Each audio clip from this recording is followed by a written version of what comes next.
지난 8월 국민의힘 김종인 비상대책위원장은 소속 의원들과 함께 광주 5.18 민주묘지를 찾았습니다. 당시 김 위원장은 이렇게 무릎까지 꿇고 당의 지난 과오에 대해 사과했죠. 그리고 어제 국회 본회의에서는 5.18 왜곡 처벌법을 포함해 5.18 관련 법안 3건이 통과됐습니다. 그런데 반대나 기권은 모두 국민의힘 의원들이었는데요.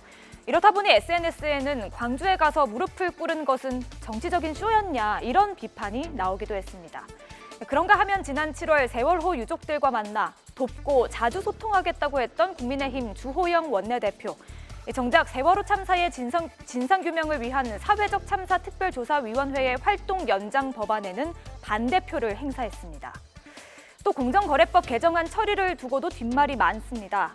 전속 고발권, 기업들의 불공정 행위에 대해 공정거래위원회가 고발하는 경우에만 검찰이 수사해 재판에 넘길 수 있는 권한을 말하는데요.